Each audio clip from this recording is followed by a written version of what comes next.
Hello दोस्तों, इस video में मैं आगे के कुछ प्रश्नों को सॉल्व कराऊंगा।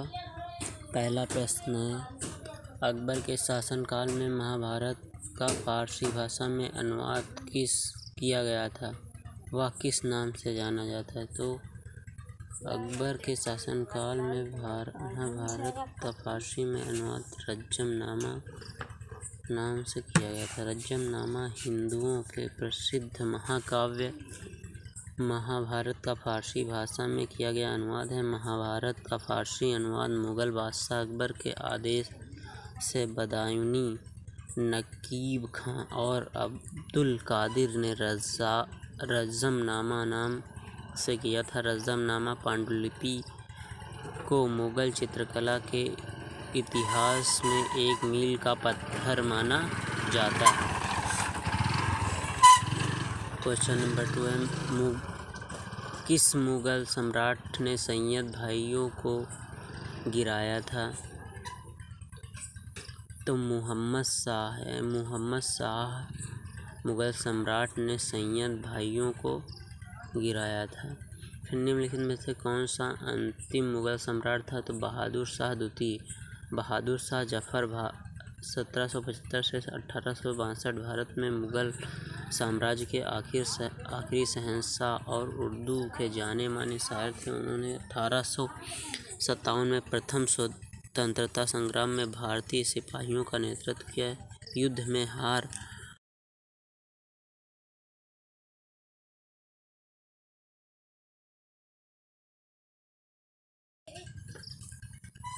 अकबर के शासनकाल में भू राजस्व सुधारने के लिए कौन उत्तरदायी था? उत्तर है टोडरमल। टोडरमल जब्ता प्रणाली के वास्तविक जनक थे। उनकी इस प्रणाली का सर्वप्रथम प्रयोग शेर शाह ने किया था, जो जब्ता हरसाला की तरह था। अब बाद में अकबर ने इसे आईने दहसाला का रूप दिया। टोडरमल की ही सहायता से अकबर ने आईने दहसाला को लागू किया था। अकबर द्वारा बनाए गए उपासना भवन पूजा गृह का क्या नाम था? इबादत खाना अथवा आराधना घर फतेहपुर सीकरी में अकबर द्वारा बनवाया गया था। एक प्रार्थना अथवा मीटिंग रूम था। मूल रूप से यह जगह सुन्नी मुसलमानों के एकत्रित होने और चर्चा करने के लिए बनवाया गया था। हालांकि अन्य धर्म संप्रदायों और अनुयायियों के बीच छोटे मतभेदों नियंत्रण से बाहर होने पर यह कमरा सब के लिए खोल दिया जाता था। सुप्रसिद्ध संगीतज्ञ तानसेन और बैजू बावरा किसके शासनकाल में सुविख्यात थे? अकबर। सुप्रसिद्ध संगीतज्ञ द्वय तानसेन और बैजू बावरा अकबर के शासनकाल के सुविख्यात थे। रामचरितमानस के लेखक तुलसीदास किसके शासनकाल से संबंधित है? तो रामचरितमानस के लेखक तुलसीदास अकबर के शासनकाल से संबंधित है।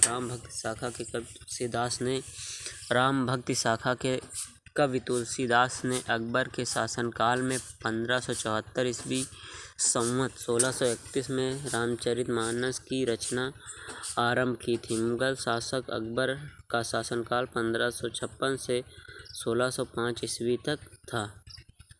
किस युद्ध में बाबर ने जिहाद धर्म युद्ध का नारा दिया, तमगा नामक कर को समाप्त किया और युद्ध जीतने के उपरांत गाजी धर्म योद्धा की उपाधि धारण की? तो खनवा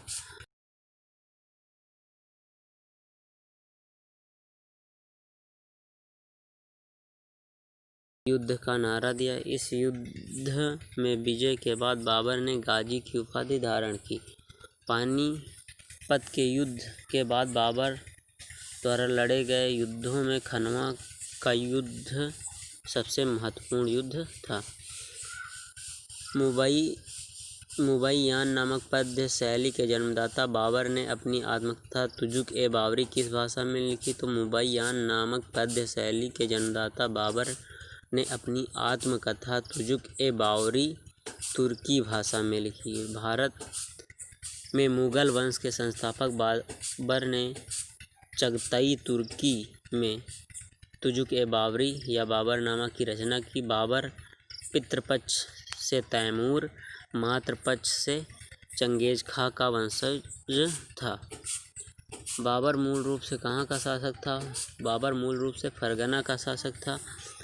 जहीरुद्दीन बाबर 14 फरवरी 1483 से लेकर 26 दिसंबर 1530 जो बाबर के नाम से विख्यात हुआ, वह मुगल वंश का शासक था। उसका जन्म मध्य एशिया के वर्तमान उज्बेकिस्तान में हुआ था। वह भारत में मुगल वंश का संस्थापक था। वो तैमूर लंग का वंशज था और विश्वास रखता था कि चंगेज खान उसके वंश का पूर्वज था।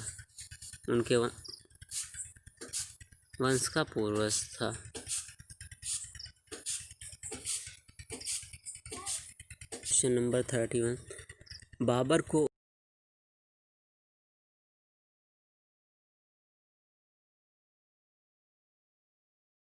पर आक्रमण करने के लिए आमंत्रित करने वालों में चंदेरी का शासक मेदिनी राय शामिल नहीं था। यानी इसमें शामिल बाबर को भारत पर आक्रमण करने के लिए आमंत्रित करने में शामिल लोग थे पंजाब के सूबेदार दौलत खां लोधी व उसका पुत्र दिलावर खां लोधी, इब्राहिम लोधी का चाचा आलम खां लोधी, मेवाड़ के शासक राणा सांगा। बाबर को भारत पर आक्रमण करने के लिए आमंत्रित करने वालों में चंदेरी के शासक मेदिनी राय शामिल नहीं था। मुगल साम्राज्य के दृढ़ीकरण के दृष्टिकोण से सबसे निर्णायक युद्ध कौन सा?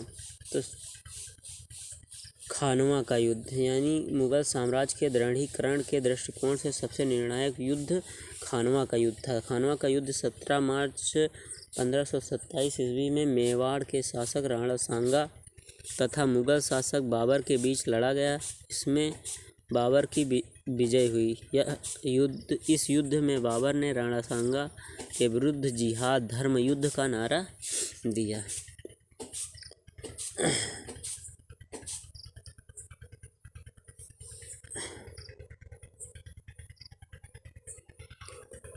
सूची 1 और सूची 2 से सुमेलित कीजिए। सूची 1 बाबर द्वारा लड़े गए पहला युद्ध पानीपत का युद्ध, खानवा का युद्ध,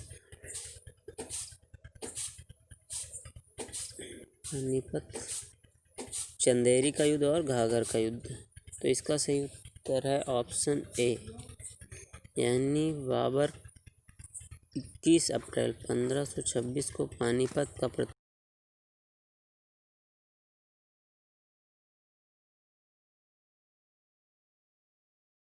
का युद्ध 17 मार्च 1527 को बाबर एवं मेवाड़ के राजा राणा सांगा के मध्य लड़ा गया। चंदेरी का युद्ध 1528 ईस्वी में मुगल शासक बाबर एवं राजपूतों के मध्य लड़ा गया था। उस समय यह दुर्ग मेदिनी राय के अधिकार में था। घाघरा का युद्ध 6 मई 1529 ईस्वी को मुगल बादशाह बाबर और अफगानों के मध्य लड़ा गया था। युद्ध में बाबे ने महमूद लोदी के नेतृत्व में लड़ रहे अफगानों को करारी शिकस्त दी। यानी युद्ध में बाबर ने महमूद लोदी के नेतृत्व में लड़ रहे अफगानों को करारी शिकस्त दी। किसने मुगल साम्राज्य की राजधानी को आगरा से दिल्ली स्थानांतरित किया? तो शाहजहां ने। मुगल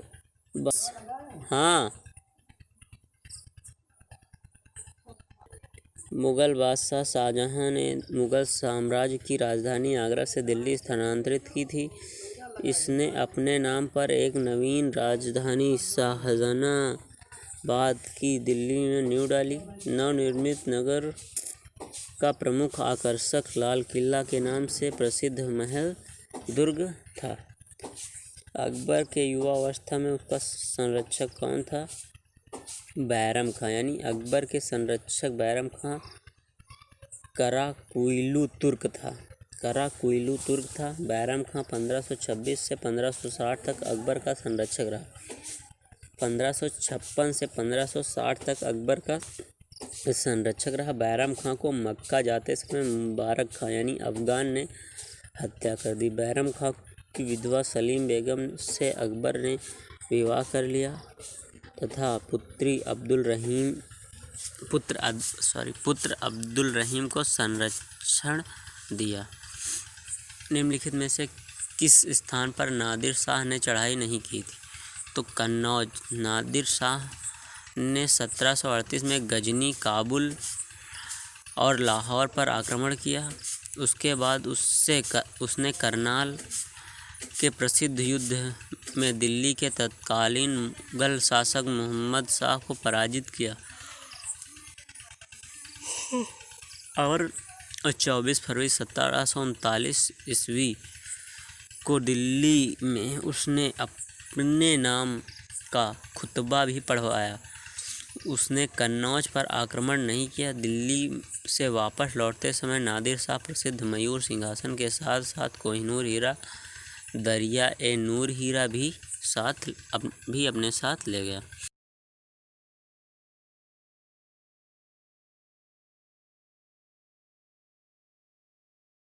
पानी होके निर्माण की परंपरा शुरू की तो बाबर ने बाग बगीचे जिसमें बहता पानी होके निर्माण की परंपरा शुरू की थी। निम्नलिखित में से कौन सी आत्मकथा है? तो तुजुक-ए-बावरी बाबर की आत्मकथा है। बाबरनामा या तुजुक-ए-बावरी मुगल साम्राज्य के पहले सम्राट बाबर की आत्मलिखित जीवनी है। यह उन्होंने अपनी मातृभाषा चगतई तुर्की में लिखी है। कौन सुमेलित नहीं है? तो इसमें तुजुक-ए-बावरी बाबर की आत्मकथा है, तुजुक-ए-जहांगीरी जहांगीर की और शाहजहांनामा मोहम्मद सालेह की।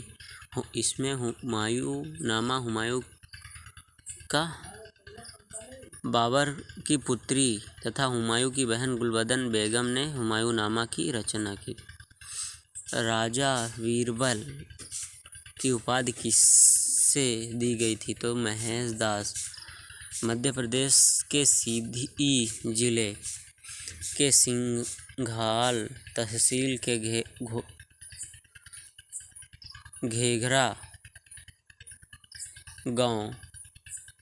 घोघरा गांव में 1528 ईस्वी में जन्मे महेश दास को मुगल सम्राट अकबर ने राजा बीरबल की उपाधि से विभूषित किया था।